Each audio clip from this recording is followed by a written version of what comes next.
दिया, जो अपने आप निर्माण हुआ, ऐसा सनातन निर्गुण ब्रह्म सनातन अव्यय यानी कभी न खर्च होने वाला, जितना आपके पास है उससे बढ़ता जाएगा, कभी खर्च नहीं होगा, ऐसा अव्यय और अविनाशी यानी जिसका विनाश कभी नहीं हो सकता, ऐसे अविनाशी निर्गुण ब्रह्म सनातन अव्यय अविनाशी स्थिर चर व्याकुल उरले जिया जगताशी, जो संपूर्ण ब्रह्मांड के अनंत कोटि से ब्रह्मांडों को संपूर्णपणे व्याप कर, संपूर्ण व्याप के भी 2 अंगुल 10 अंगुल जो बाकी रह गया है, ऐसा स्थिर चर व्याकुल उरले जिया जगताशी ते तू तत्व खरो कर निशल से, वही तत्व गजन बाबा कहा है दासगुरु महाराज ने।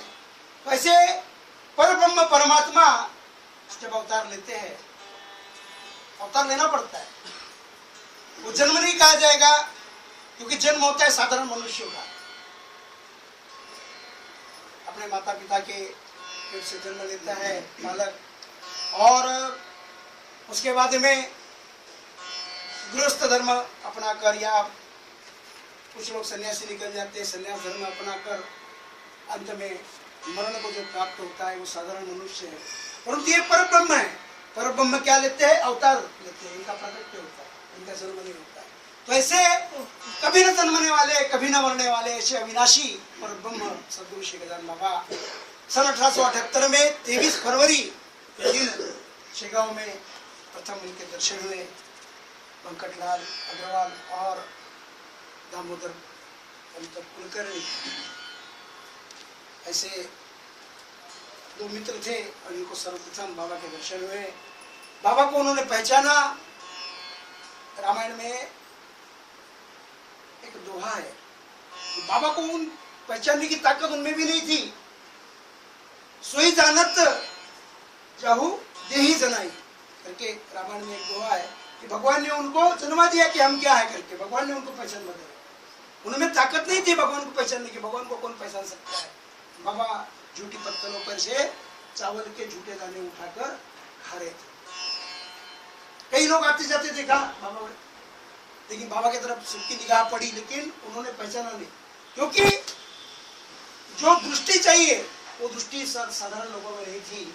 उन्हें बाबा ने अपने द्वारा वेंकटलाल अग्रवाल को दृष्टि प्रदान की, और उस दृष्टि से वेंकटलाल ने बाबा को देखा।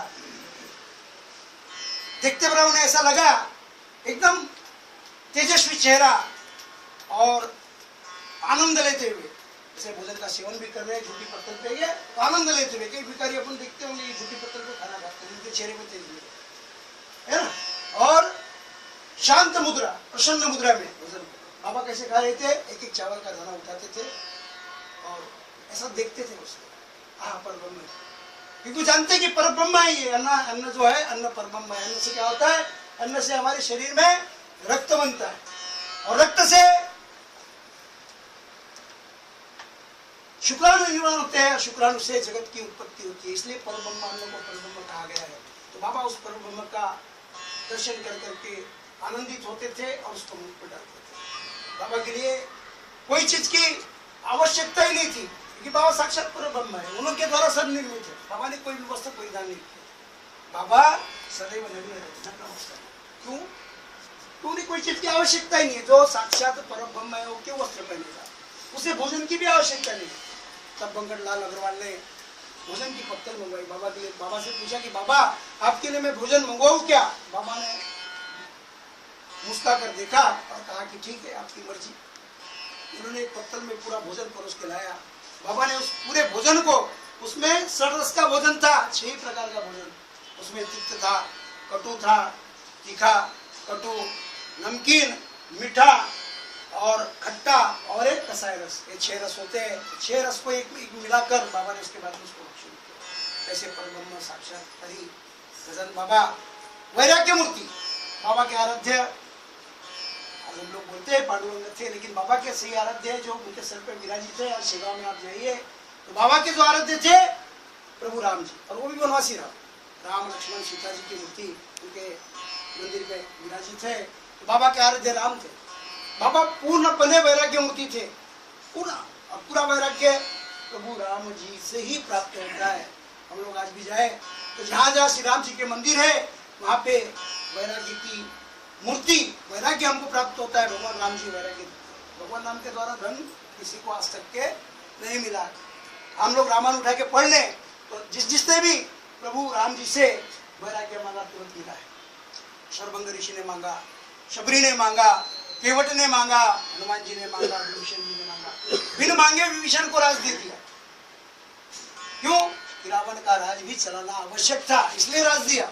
जिस प्रकार से शिवाजी महाराज साधक बनते थे। शिवाजी महाराज ने वैराग्य मांगा था रामदास स्वामी समर्थ को कि मुझे वैराग्य चाहिए, मैं साधु बनना चाहता हूँ। लेकिन उस समय जो स्थिति थी, मुस्लिम आक्रांताओं से अपने देश का पूर्ण विनाश की ओर बढ़ रहा था। हमारे मंदिर पूरे भ्रष्ट किए जा रहे थे। हमारे जो स्त्रियां बच्चे हैं उनको मुसलमान बनाया जा रहा था जबरदस्ती। उस अवस्था में रामदास स्वामी समर्थ ने शिवाजी महाराज को साधु बनने की आज्ञा नहीं दी। उन्होंने उनको शूरवीर बनकर गृहस्थ जीवन में आओ और जहां जरूरत है आपकी इनसे लड़ो। क्योंकि शिवाजी महाराज का जन्म भी भगवान की आज्ञा से हुआ था, भगवान के अंश से हुआ था, भगवान का पूर्ण अंश उनमें था, इसलिए उनको भी राज दिया था। इस प्रकार से विभीषण को राज दिया है भगवान ने लंका का राज करने के लिए, लंका से राक्षसों का पूर्णपणे दमन करने के लिए एक विभीषण को राज दिया। वैसे ही सुग्रीव को राज दिया। सुग्रीव को राज किसने दिया? कि वानर सेना ने उनकी बहुत बड़ी मदद की थी और वानर सेना को एकत्रित करके उनको सही मार्ग पे चलाने के लिए, भक्ति भाव का मार्ग चलाने के लिए सुग्रीव को। लेकिन बाकी जितने भी भक्त है, आज हम रामायण पढ़ते हैं, सबको भगवान ने वैराग्य दिया है, सबको भगवान ने मोक्ष की प्राप्ति दी है। वैसे हमारे सदगुरु श्री गजानन बाबा के पास में जब भी जाओ आपकी हर मनोकामना पूरी करेगी। आज तक का रिकॉर्ड है कि कोई भी आदमी वहां से खाली कभी वापस नहीं आया। शेगांव जो भी जाता है उसकी झोली अवश्य भरती है। बाबा पैसा मांगने वाले को पैसा पहले देते, क्योंकि खड़ा नहीं रखना चाहते, साथ में रखना चाहिए। क्यों मालूम है कि अगर पैसा नहीं उसको दे दिए तो दूर चला जाएगा, पैसे वाला हो जाएगा, बहुत दूर चले जाएगा, फिर हमको याद नहीं करेगा। अच्छा, बाबा से जो वैराग्य की प्राप्ति चाहते हैं, बाबा से जो मोक्ष की प्राप्ति चाहते हैं, उनकी बहुत कठिन परीक्षा है। आज भी बाबा के जो सच्चे भक्त है कठिन परीक्षा का अवसर से हमने देखा। बाबा के जो भक्त है उनके घर में हमेशा पैसे की तंगी होती, क्योंकि मालूम है कि अगर एक पैसा ज्यादा हुआ तो नाम भूल जाएगा। इस प्रकार बाबा वैराग्य मूर्ति है, वैराग्य के दाता है, मोक्ष के दाता है। बाबा से हम अगर मोक्ष की चाह रखेंगे तो हमें अवश्य मिलेगा। अब आप सोचेंगे कि ये मोक्ष क्या होता है? मोक्ष बहुत बड़ी चीज है। हमको अगर किसी ने कोई देने के लिए हमारे सामने अगर खड़ा हो तो हम उससे क्या मांगेंगे? सब उसकी झोली में सब कुछ है। उसकी झोली में धन दौलत है, सुख है, संपत्ति है, सब कुछ है। और एक तरफ में वैराग्य है। वैराग्य छोटा सा दिखता है, दिखने में बहुत छोटी दिखने वाली चीज है मोक्ष, लेकिन अंत में उसी की प्राप्ति के लिए इंसान का जन्म होता है। बार बार जन्मने और मरने से इंसान भी त्रस्त हो जाता है। एक बार जो मरने की तकलीफ तो हमको सबको मालूम होती है कि मरने की तकलीफ क्या होती है। बड़ेपन में मरता है, तकलीफ जन्मने की तकलीफ जो होती है, जन्म के समय शिशु को कितनी तकलीफ होती है वो फक्त शिशु ही जानता है, उससे बड़ा ज्यादा कोई नहीं जान सकता। तो इस जो तकलीफ है, ये जो कष्ट है बार बार जन्म मरने का, तो उससे मुक्ति के लिए उसकी मुक्ति का उपाय मोक्ष है। इस सब से छुटकारा पाकर इंसान मुक्त होता है और मुक्त होकर उस प्रभु के दरबार में अपनी हाजिरी भरता है, उस प्रभु के दरबार में अपना निवास करता है। ऐसे हमारे सदगुरु श्री गजानन बाबा है। तो आप सब लोगों से निवेदन है कि वर्ष में एक बार तो भी सदगुरु श्री गजानन बाबा के दर्शन के लिए आप सब लोग शेगांव जाइए। वर्ष में एक बार तो भी श्री गजानन चरित्र का आपने पारायण करना चाहिए। गजानन चरित्र के पारायण का अगर हम लोग नहीं जा पाते हैं बार बार बाबा के दर्शन को, तो घर में हमारे घर में गजानन बाबा के चरित्र का पारायण कर सकते हैं। पूरा पारायण नहीं कर सके तो एक अध्याय तो रोज पढ़िए। एक अध्याय रोज पढ़ने से बाबा से हमारी नजदीकी होती है। हमारे जो संकट होते हैं, हमारे नित्य जीवन में किसी प्रकार की आदि व्याधि होती है, भूत बाधा होती है, अला बला होती है, सब दूर होती है और हम लोग इस लौकिक जीवन को सुख से पूरा करते हुए अंत में हमें मोक्ष की प्राप्ति होती है। ऐसे हमारे सदगुरु गजानन बाबा है। सदगुरु इसी प्रकार का होना चाहिए कि जो मोक्ष की प्राप्ति करा दे।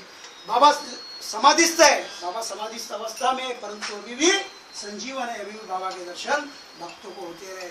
अगर हमने सच्चे दिल से बाबा से मांगा, सच्चे दिल से बाबा की प्रार्थना की, सच्चे दिल से बाबा की पूजा की, तो बाबा हमारी मनोकामना को तुरंत पूरा करते हैं। ऐसे हमारे बाबा में सामर्थ्य है। आज का सत्संग यहीं पे हम समाप्त करेंगे। बाबा के अभंग संत